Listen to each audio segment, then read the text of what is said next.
What's going on, guys? Welcome back to the YouTube channel. Today, I wanted to show y'all, as we approach Locals weekend, I wanted to show y'all the list I topped last Locals with last weekend, being Clown Crew Mitsurugi.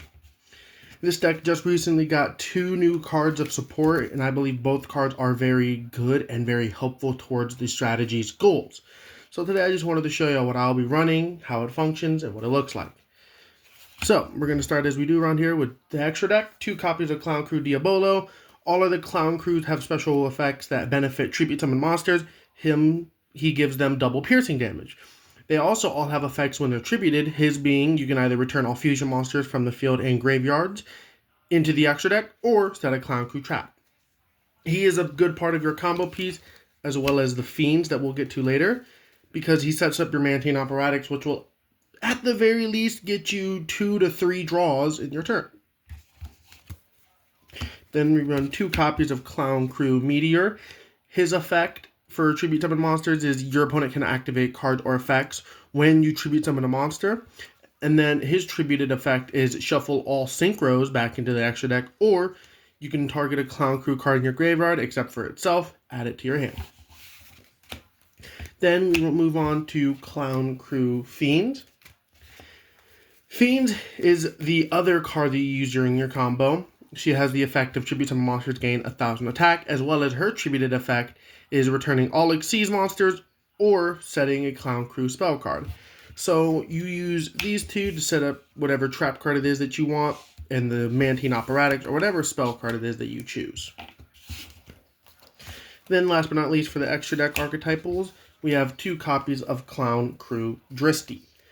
Clown Crew Dristy's effect is tribute summon monsters can attack twice during the battle phase, and then when she's tributed, she either shuffles and returns all link monsters from the extra deck, from the graveyard and fields back into the extra deck, or each player with a hand shuffles their entire hand into the deck, then draws the number of cards that they shuffled. So if you, let's say you drew 7 cards and you kind of bricked, and your opponent's not playing links, you can use this to try to draw in 2 hand traps, or you could use this to try to reshuffle your hand to try to draw something better. Then we move on to the toolbox cards like Gallant Granite. Gallant Granite is here because you can use the Mitsu stuff to make, because it searches a rock. You can use it to search for Nibiru, which your deck can push out very easily, and Nibiru also helps benefit your deck as well. 1 copy each of Typhon and Zeus. They're just here because Fiends is a Xyz monster, as well as you can just go into Typhon, then to Zeus. Then we run 1 copy of Dynamondo for the Mitsu stuff. 1 Ashlon U1000. The reason you're running this card is because it is the bridge between your Mitsurugi and your Clown Crew stuff. Because you do your Mitsurugi combo, make Gallant Granite, then you link into Ashlon, reveal the Futsu, and grab Flare, which is full Clown Crew combo. And then wrapping up our extra deck, we won 1 copy each of the IP and SP combo. They're just here because they're good toolbox cards. I was thinking maybe of running like the Fallen and the Virtuous in this, because I think that would be a pretty cool thing that I could try. I don't really know yet. I'm going to keep playtesting this deck because I think this will be one of my favorite decks for this format. But those are 2 extra deck slots that aren't really necessary at all. Maybe even 3 if you don't really care about Dynamondo. But now we'll go on to our main deck, where we run 3 copies of Clown Crew Flare. She's able to be ritual summoned using any Clown Crew card that has the effect to ritual summon, which would just be a rehearsal.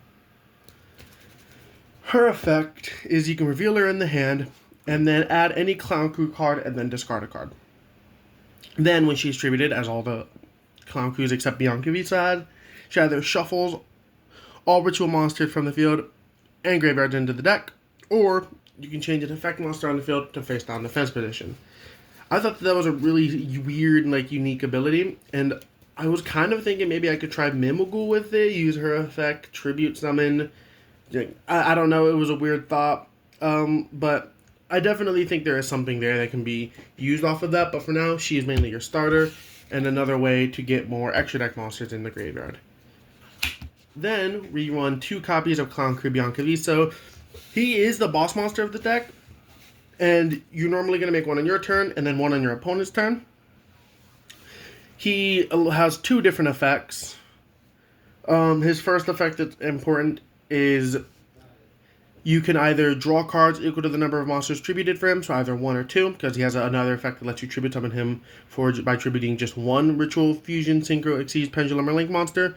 Or you can negate the effects of face-up cards on the field equal to the number of cards you use for his tribute summon.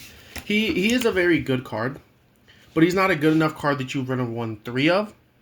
Because if you open 2 of him, you're kind of cooked because you need, like, you want to run the 2 because from what I've play tested, it is the best ratio.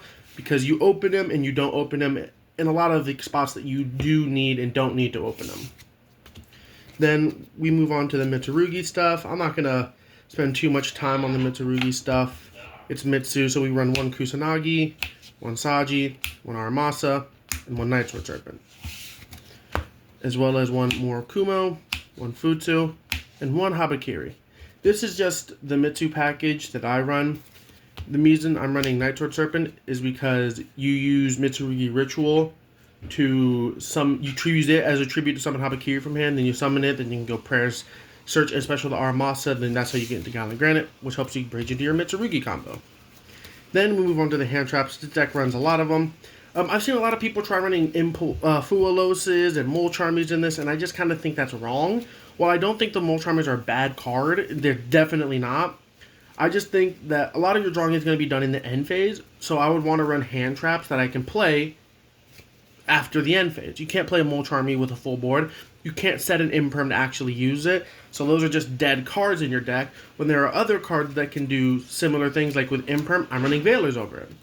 I'm side decking the Mole Charmies, so it's just a matter of I want to be able to play the cards that I'm drawing, which will just help further advance the advantage I'm getting off of it. So I run in this deck 3 copies of Ash Blossom and Joyous Spring, 3 Effect Veiler, 3 Nibiru, 2 Droll main. I know Droll isn't a popular card right now, and it's kind of weird to run 3 main, but I was like, I need strong hand traps that can be played on my opponent's turn after I've drawn that I can set up a board. And I was like, Droll's a pretty good one, so I'm running 2 Droll. And last but not least, 2 Ghost Spell, because I really think Ghost Spell is a good card. I think this card hits a lot of decks in a really positive way for me, and I think it helps make certain matchups that I might not play so well into a little bit better for me. Now we move on to the spell cards, where I run 3 copies of Clown Crew Rehearsal. This card lets you tribute a monster from your hand or field, tribute a Mitsurugi, get some more advantage off of it, add a Bianca Viso and a Clown Crew spell, except for itself. Then you can banish this card from your graveyard to ritual summon a Clown Crew ritual monster from your hand by tributing monsters from your hand or field whose total level equals or exceeds the level. You can only use each effect once per turn. This card is honestly this is like your best starter. If you open it, you can do your full Clown Crew combo. It is a very powerful card. I really enjoy it. And funny enough, it's a short printed super. It's one of the harder supers to find in the set. I think it's because they know it's so imperative to the deck's success, but it is nonetheless a very good card and a very, very enjoyable one to have resolved. And also because it tributes for cost, you can, even if they ash it, you're still going to get a little bit of benefits off of the Mitsurugi stuff. Up next, we run 3 copies of Mitsurugi Prayers. We all know what Prayers does. Then we run 3 copies of Pre-Prep.